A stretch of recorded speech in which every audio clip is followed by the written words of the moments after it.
Holy shit. He said what? Did Buckingham Palace or Prince William set a trap for Prince Harry and Meghan Markle, and were they gullible enough to fall into it? Did Buckingham Palace just deliver the most ruthless blow to Prince Harry and Meghan Markle yet? Again, I have to be careful what I say, but that I won't be able to show, my children my homeland. For a family that has choreographed royal births with near military precision for generations, this was staggering. Every royal baby, no matter how far down the line of succession, has always been welcomed with a sense of ritual and formality. It is such a pleasure to be here in my new home of the UK. There are announcements, ceremonial procedures, and official records that anchor each child firmly within the monarchy's history. But for Lilibet, none of that happened. There was no official statement from Buckingham Palace, no formal entry into the palace records, no sign that her birth was acknowledged through the centuries-old mechanisms that weave each royal child into the fabric of British tradition. When you have been lied about for a series of years, how hurtful that is. And in the royal world, silence is never accidental. When the palace says nothing, it's saying something. Recognizing a birth isn't just a nicety, it's a legal enow. But quietly, behind the polished press releases and smiling photos, something unusual began to surface. Just a few weeks after Archie's birth, his birth certificate was mysteriously altered. Meghan's legal first and middle names, Rachel Meghan, were completely removed from the document. In their place appeared a far more formal, vague title, Her Royal Highness, the Duchess of Sussex. Meghan is willing to show pictures of her kids. I think it just depends on how many zeros are at the end of the check. For royal watchers and legal historians, this wasn't a minor clerical tweak. It was unprecedented. Even Princess Diana's and Kate Middleton's names remained fully intact on their children's certificates. So why was Meghan stripped out? That single change set off a wave of speculation. Some believed it was a palace decision distancing Meghan's personal identity from Archie's royal record. Others argued it might have been Meghan's choice, an attempt to emphasize her title over her Hollywood past. And then there were those who suspected something deeper, that the alteration was a symbolic signal that Archie's place within the royal framework wasn't as secure as it seemed. The palace offered no clear explanation, no precedent, no clarification. And in the world of monarchy, silence isn't meaningless, it's deliberate. Every word, every document, every omission carries weight. What made the situation even more striking was how it deviated from centuries of tradition. For every royal baby before Archie, documentation was exact and consistent, reflecting both lineage and legal standing. A sudden, unexplained change like this wasn't just odd, it was a red flag. That red flag sparked a flurry of questions that still linger today. Was this a quiet administrative correction, or was it the first public sign that Archie's royal status was already in question? Was the palace subtly drawing a line between royal heritage and California celebrity life? Meghan views those two children as commercial assets, which is gross and awful. Meghan needs content. Whatever the motive, that altered certificate cracked open a Pandora's box of rumors and doubts. It turned what should have been a simple legal record into a symbol of uncertainty about Archie's position in the royal hierarchy. And if Archie's paperwork raised eyebrows, Lilibet's birth would take that uncertainty to an entirely new level. Because while Archie's arrival was wrapped in royal ceremony, Lilibet entered the world under circumstances that defied almost every royal tradition. In 1917, King George V issued something known as the Letters Patent, a legal document that laid out with absolute clarity exactly who is and isn't entitled to be called a prince or princess of the United Kingdom. It wasn't about favoritism or politics, it was about structure. For generations, those rules have acted like the monarchy's invisible backbone, quietly shaping the royal family tree behind the scenes. The criteria were strict and intentionally so. First, only direct descendants in the male, Line of the monarch are automatically entitled to certain royal titles, unless the reigning monarch decides otherwise. Second, the child must be born within the crown's jurisdiction, meaning the birth must be properly registered within the official royal and national systems. Third, the child's religious recognition through the Church of England has always been a crucial part of royal legitimacy. For the monarchy, spiritual lineage matters almost as much as bloodline. Together, these rules create a kind of royal gatekeeping mechanism. They're not flexible, they're not swayed by public opinion or Hollywood celebrity. They exist to protect the monarchy from chaos, from opportunists, distant relatives, or anyone trying to bend the rules to fit their narrative. It's really quite sad. Prince William has had enough of Prince Harry's ludicrous claims. And that's exactly where Meghan and Harry's story starts to clash with the institution they once represented. For years, they acted as though royal titles were just a matter of negotiation, something they could win back through public pressure, interviews, or emotional appeals. But the palace doesn't operate on vibes. It operates on precedent. Prince William will strip his exiled brother Prince Harry's children of their HRH titles when he becomes king. If these rules were bent for Archie and Lilibet, it wouldn't just be a personal exception. It would be a crack in the foundation of the monarchy itself. One exception would open the floodgates for dozens of others, turning royal lineage into a popularity contest rather than a centuries-old institution. And that's a risk Buckingham Palace was never going to take. But apparently for me, that doesn't matter. But if she hasn't had the children... This is why the palace's silence over the years wasn't indecision. It was calculation. It wasn't about personal grudges. It was about protecting the monarchy's legal framework from being rewritten by a modern PR machine. And soon, that legal framework would collide head-on with the personal story of Archie himself. Because just when everything seemed picture perfect, a single document appeared, and it raised more questions than answers. But behind the polished photos and carefully worded interviews, a different side, Tory was taking shape. They claimed to crave privacy, stepping back from their royal duties to protect their family from the relentless glare of public life. And yet, in the years that followed, they gave more interviews, filmed more documentaries, and published more tell-all stories than any other modern royal figure. Every secret became a headline, every grievance turned into a lucrative deal. What started as a noble-sounding escape quickly began to resemble a carefully curated media strategy. Privacy wasn't silence, it was monetization. Meghan was photographed, interviewed, and spotlighted as though she were rewriting centuries of royal protocol for streaming audiences. And Harry, once the cheeky prince beloved around the world, slowly became the supporting character in a narrative that revolved less around royal duty and more around media relevance. While they were busy telling their side of the story to cameras across the globe, Buckingham Palace watched in silence. No rebuttals, no dramatic public statements, just a patient, calculated stillness, like a chess player waiting for the perfect moment to make their move. And that moment came.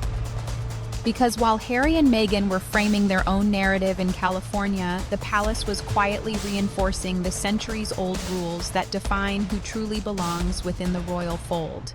The couple may have believed they could control the narrative, but in the background, the institution was preparing a response that would cut through every headline and PR campaign.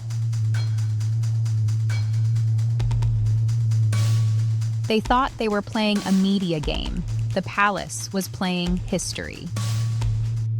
For years, whispers about Archie and Lilibet's true place in the royal family have circled like a storm on the horizon, dismissed by some as wild speculation, yet never fully answered. But that silence has finally shattered. In a move that stunned even seasoned royalty, watchers, the palace pulled back the velvet curtain and revealed something that cuts to the heart of royal tradition itself. We're not talking about gossip or PR spin. This is centuries-old law colliding head-on with modern celebrity. And for Harry and Meghan, the outcome is anything but a fairy tale. For the first time, Buckingham Palace has made its stance impossible to ignore.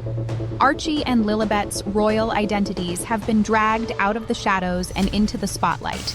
And what's been exposed isn't just surprising, it's devastating.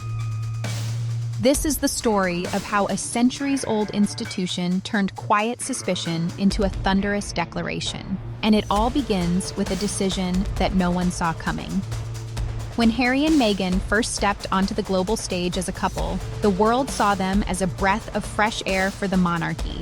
Young, glamorous, and seemingly ready to bridge tradition with modern life, they were the royals who could finally make Buckingham Palace feel relevant in the 21st century. Crowds cheered, headlines swooned, and for a moment it looked like the royal family had found its new golden duo. To understand why the palace's latest move hit so hard, you have to look beneath the headlines and step back into history. Over a century, to be exact. Because in the world of royalty, identity isn't defined by emotion, popularity, or Netflix deals. It's carved into stone by law, tradition, and centuries-old precedent. When Archie Harrison Mountbatten Windsor was born in May 2019, it should have been one of the most joyful, uncontroversial moments in modern royal history. A new royal baby had arrived. He the said, first what? child of Prince Buckingham Harry Palace and Meghan or Markle, Prince William and the world set a responded trap with pure for Prince excitement. Harry and Meghan The palace Markle, made and the were announcement. they gullible Crowds enough gathered, to fall into headlines it? celebrated. It was the perfect storybook moment. Or at least, it looked that way at first. Again, I have to be careful If what I Archie's say, but birth that I won't be certificate able to raised show quiet my doubts, children my Lilibet's homeland. arrival turned those doubts into a full-blown alarm bell. Born in California in June 2021, her birth was unlike anything the royal family had seen in living memory. No centuries-old hospital, no traditional framed announcement outside Buckingham Palace, no balcony appearances. Instead, the world learned about her birth through a polished press release from Harry and Meghan's PR team, thousands of miles away from London. For a family that has choreographed royal births with near-military precision for generations, this was staggering. Every royal baby, no matter how far down the line of succession, has always been welcomed with a sense of ritual and formality. There are announcements, ceremonial procedures, and official records that anchor each child firmly within the monarchy's history. But for Lilibet, none of that happened. There was no official statement from Buckingham Palace, no formal entry into the palace records, no sign that her birth was acknowledged through the centuries-old mechanisms that weave each royal child into the fabric of British tradition. And in the royal world, silence is never accidental. When the palace says nothing, it's saying something. Recognizing a birth isn't just a nicety. It's a legal and symbolic act that places a child inside the royal framework. By withholding that acknowledgement, the palace sent a clear, quiet, but unmistakable message. Lilibet Diana Mountbatten Windsor may be Harry and Meghan's daughter, is willing to but show she wasn't pictures being of her treated kids. as a royal I think heir. it just depends on This how wasn't many about zeros are at geography the end of alone. the check. Yes, she was born outside the UK, but the monarchy has dealt with overseas births before. What made this different was the complete absence of any traditional acknowledgement. No bulletin, no royal signatures, no ceremonial gestures, nothing to suggest that her birth had rippled through the centuries-old machinery of the monarchy. In royal terms, that kind of omission speaks louder than any proclamation. By staying silent, the institution affected. Veli drew a line. Lilibet's birth was treated like a private family matter, not a royal event. It was warm, personal, and celebrated in California circles, but entirely detached from the crown. And this detachment wasn't just symbolic. In the world of royalty, every child's status is reinforced through a series of religious and ceremonial traditions that cement their place within the institution. And it was precisely here, in the realm of royal baptism and spiritual recognition, where Lilibet's story took an even more decisive turn. Because while Harry and Meghan celebrated their daughter's arrival in California, the Church of England and Buckingham Palace saw something else, a child who, in their eyes, had never been officially brought into the fold. For centuries, a royal baptism has meant far more than a simple christening. It's a sacred and symbolic ritual that binds a child to two pillars of British monarchy, the Church of England and the royal institution itself. It's where faith meets legacy, a ceremonial moment that doesn't just bless the child spiritually, but also cements their place in royal history. Meghan Every views royal those two baby children before as commercial Lilibet, assets, from Prince which William is to gross Prince and Louis, awful. had Meghan their needs baptism content. recorded meticulously in the church's official registers. It wasn't just tradition, it was protocol. A royal baptism is a public act of legitimacy, an event that signals this child is part of the royal lineage, both in blood and in spirit. But for Lilibet, that crucial moment never truly happened in the eyes of the monarchy. Yes, Harry and Meghan held a baptism for their daughter in California, surrounded by friends, celebrities, and their chosen community. By all accounts, it was heartfelt and meaningful to them personally. But in the world of royal protocol, it was unofficial. The Church of England never formally recorded the ceremony. There was no recognition from royal clergy, no traditional setting, and no integration into the centuries-old spiritual chain that every royal child before her was a part of. And that absence carries enormous weight. Without official recognition from the church, Lilibet's name is missing from the religious and ceremonial records that underpin the monarchy's structure. It's not about belief, it's about legitimacy. In royal language, omission is as loud as disowning. While Harry and Meghan may have seen their daughter's baptism as a modern expression of faith, Buckingham Palace saw it as incomplete, a ceremony held outside the institution's reach without the spiritual and legal elements that anchor a royal child within the fold. That gap created a kind of ceremonial limbo. Spiritually, Lilibet wasn't bound to the monarchy through the church. Legally, her status remained ambiguous. And symbolically, it marked a quiet but decisive separation between Harry's California reality and the royal traditions he was born into. For the palace, this wasn't personal. It was precedent. Every royal baptism logged in official records reinforces the unbroken really chain of royal quite sad. identity Prince stretching back William centuries. has had Lilibet's enough wasn't. of Prince And to the Harry's monarchy, ludicrous an claims. unrecorded baptism is essentially a closed door. And while these ceremonial details might seem distant to the public, for Harry, they were devastating, because behind palace walls, he wasn't silent. He was pleading. Up next, the emotional clash.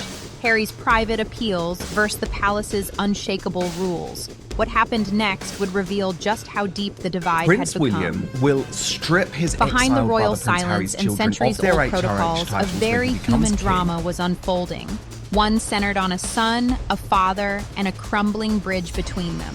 While the public speculated about titles and traditions, Prince Harry was fighting a private, emotional battle behind palace walls. Reports suggest that Harry made repeated appeals to senior palace officials and even to members of his own family, trying to secure a formal place for Apparently for me, Archie that and doesn't matter. Lilibet But if within the she royal framework. hasn't This had the wasn't a single children- conversation. It was a series of increasingly urgent pleas, attempts to convince the institution to recognize his children, to keep their names within the lineage he was born into. For Harry, this wasn't just about titles. It was about continuity. He'd grown up inside a system defined by protocol, ceremony, and legacy. He knew exactly what inclusion felt like. The events, the reverence, the sense of belonging. And now, for the first time, he was on the outside looking in. Not for himself, but for his children. Friends close to Harry described a man torn between anger and heartbreak. He believed that, despite the family tensions and the interviews and the headlines, his children's identity as part of the royal lineage was non-negotiable. To him, it was their birthright. But to the palace, it was a matter of law, not sentiment. Every plea was met with the same cold response. Precedent cannot be rewritten. Royal law doesn't bend for emotion. The institution had weathered abdications, scandals, and global upheavals. It wasn't about to shift for a California lifestyle or celebrity branding.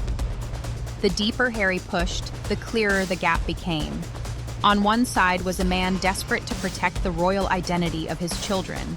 On the other was an institution designed to outlast individuals, even princes. This wasn't a negotiation, it was a collision between personal emotion and constitutional tradition. And no matter how heartfelt his words, emotion holds no legal authority in the monarchy's eyes. For Harry, it was a crushing realization. The system he'd once trusted to define his identity was now shutting the gates on his children, with the same precision it had opened them for him decades ago. and it was doing so without hesitation. But if Harry hoped persistence might change the outcome, he was mistaken. Because after years of quiet tension and unanswered pleas, Buckingham Palace finally made its move, and when it did, it wasn't subtle. Up next, the thunderous decision that changed everything. The palace's final, irreversible move against Archie and Lilibet. For years, Buckingham Palace had watched from a distance, silent, calculating, and unshaken by the whirlwind of interviews, documentaries, and public narratives. But when the time came to act, the palace didn't whisper. It thundered. In a move that sent shockwaves through royal circles and stunned even longtime observers, legal filings confirmed what years of silence had been hinting at all along. Archie and Lilibet were officially cut out of the royal framework. No titles, no succession rights, no security privileges. In royal terms, that's not a downgrade, it's erasure. The monarchy doesn't make these kinds of decisions lightly. When it draws a line, that line becomes part of history. And this time, the message couldn't have been clearer. The rules stand no matter who you are. The decision echoed like a crack of thunder across the royal landscape. For Meghan and Harry's supporters, it felt brutal, a cold, calculated move to exclude two innocent children from the lineage of their father. For the palace, however, it was something entirely different. Preservation. To the institution, this wasn't an act of punishment. It was a defense mechanism. The monarchy is built on continuity, structure, and centuries-old laws. If those laws bend once, they can bend again. And bending them for California-born children outside the Crown's jurisdiction, without proper ceremonial integration, would set a precedent that could unravel the entire royal hierarchy.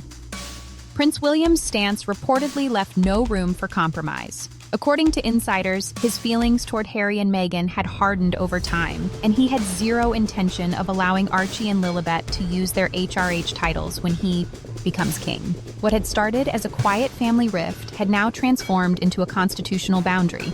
For Meghan and Harry, this decision wasn't just a symbolic snub, it was a legal and historical sealing off of their children's connection to the crown. Their names may appear in headlines and social media discussions, but they will not appear on the official lineage that defines the Windsor dynasty.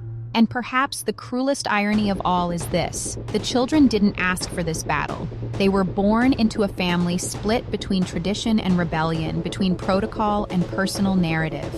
Yet it's they who will live with the consequences of a decision made by a centuries-old institution that prioritizes structure over sentiment.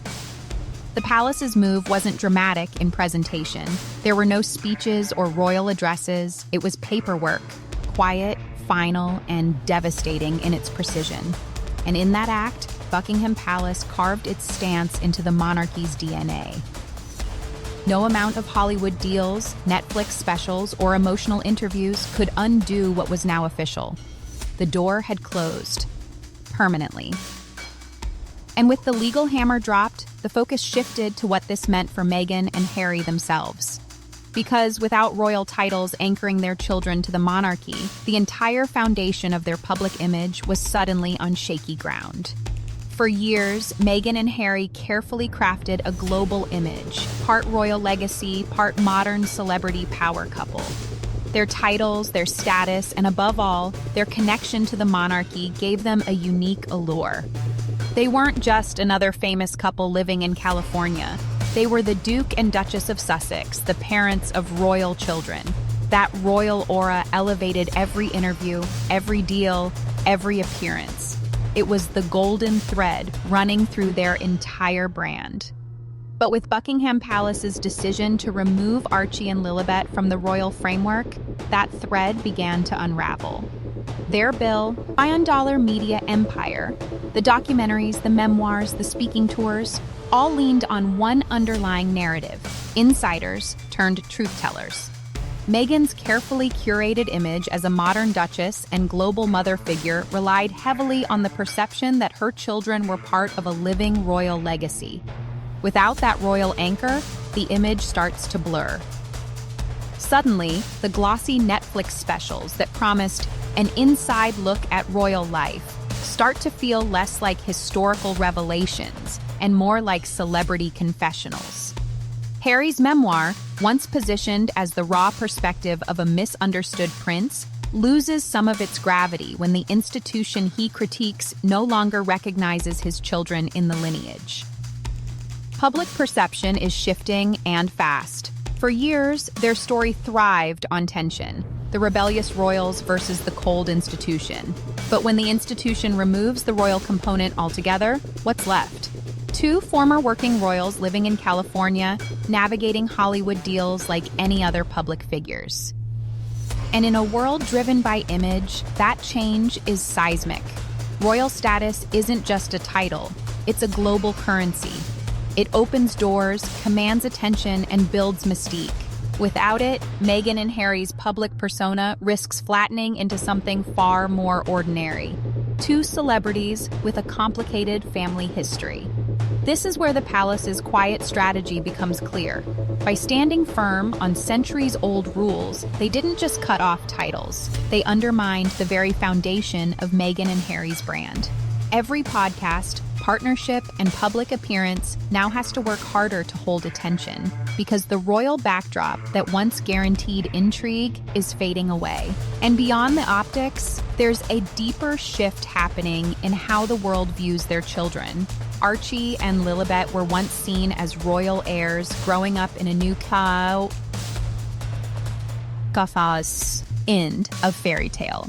Now they're viewed as American children of former royals, living privileged lives but outside the crown's protection and recognition. That subtle change alters not just how the public sees them today, but how history will remember them.